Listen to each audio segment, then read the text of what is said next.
What's up, gaming prodigies? This is Ghetto Prophecy. With more online multiplayer battles, I command the stern Saxons.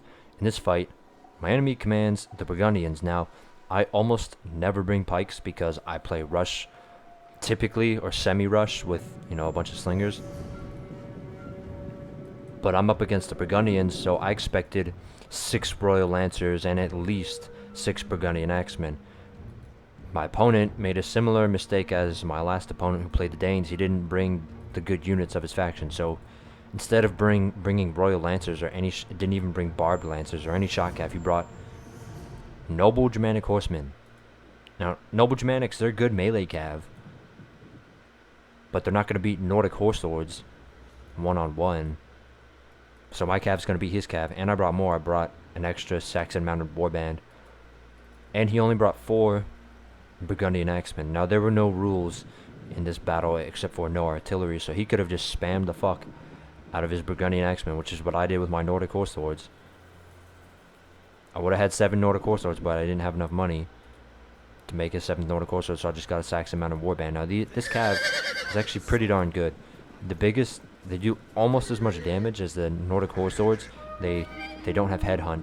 They have less morale, and they have less armor. That's the biggest thing. They're not quite as tanky, but I think they're still really good melee cav unit. So these pikes, if he had brought a meta Burgundian build of a shit ton of Royal Lancers and other shot cav, these pikes could have been really effective. I would have had them over on my flanks, just screening against the shot cav charge until I got close enough to charge him with my melee cav, ignoring his charge bonus or minimizing it. But this is not the case. So he's maneuvering up. He at least is deploying effectively. He has his heavy cav on the flanks, and he has his shock infantry also on the flanks to support the cavalry fight. Now, unfortunately, he does not have the spearmen. The 2 spear units that need to fight enemy cavalry are in the middle of his army. Now, for deployment, whatever, like the initial deployment, but once you see that I have all my cav on my flanks, move, please move your spearmen to where they will be used effectively, to the flanks. He fails to do this, and that's going to be a big reason why he loses. Also, he brought war dogs. They're cheap. They're really hard to use effectively, so I don't ever recommend bringing these guys. And I think he brought 2 units. No, I just brought 1 unit of them, so I guess it's not that bad. But so here he's gonna get a free charge into my Hearthguard. I wasn't really looking, and he's gonna wreck these Hearthguard. So it's my mistake. I was initiating the cavalry fight over here. So now here I get a much more important free charges onto his Noble Germanic Horsemen, and even more importantly, I get into these Burgundian Axemen. So his whole right flank is just gonna get wrecked. I'm charging after this Noble Germanic Horsemen, and I should be moving these guys up. So he got a free charge into my cheap Hearthguard. They're still alive, but they got wrecked. They're like a third of their men, but see, his right flank's already, his Burgundian Axemen already running away. Here comes some war dogs. Let's see how effective they are against my Nordic Axe warriors. So they haven't killed any yet.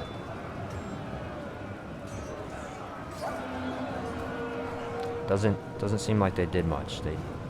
They killed none of my Nordic Axe warriors. So I would say they were ineffective. So over here, I got a nice charge in his Axemen. Actually, no, I charged. What is that unit? Oh, I charged his cav, and his Axemen were behind him. Okay. So here with my extra cav unit, I'm gonna come around and charge his Axemen in the rear. So his Axemen are getting wrecked. His left flank is getting destroyed. I'm moving up my Hearthguard in the center. I put these guys in a shield wall to take the charge from his general, and have my general there. So we're gonna have a nice commander fight over here. Chieftain with Ghetto against these Burgundian Guard. And these Burgundian Guard, pretty sure would have been able to wreck my chieftain if he charged my chieftain, but he didn't. He charged the Hearthguard, so that's good. And they're getting shot by his scattershot hurlers right now. So his right flank's completely destroyed. I'm finishing up his Axemen over here.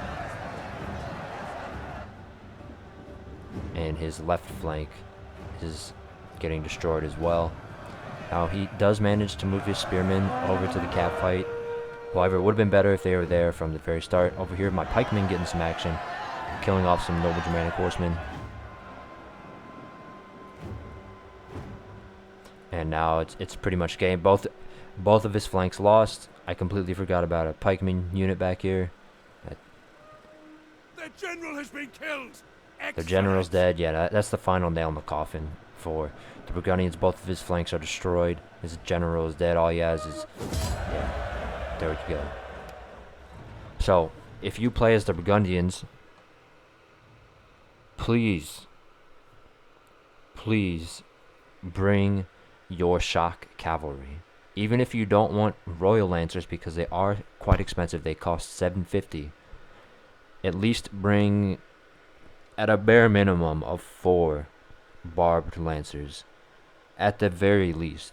If you don't bring shock cav as the Burgundians, why are you playing the Burgundians? You know, you can get noble Germanic horsemen on like 10 other factions with better infantry than 4 Burgundian axemen and some shitty noble Germanic swordsmen and Germanic spearmen, you know. Like,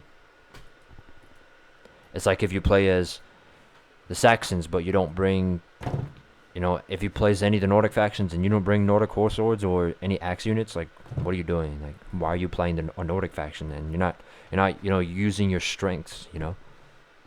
It's, I don't know. It's like playing the Eastern Roman Empire and not bringing either Tagmata cavalry or shock cavalry at, you know, Clibanarii or something like that, and or not bringing Heterea guards. If you play the Eastern Roman Empire and don't bring Heterea guards, like, why are you playing them? That's one of their biggest strengths. Now, obviously, you know, you can't spam them too much because they are expensive. They cost 900.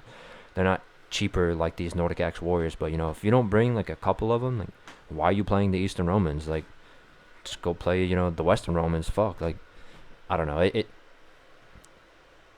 It's just interesting to me why. I don't know. Maybe these guys are just experimenting.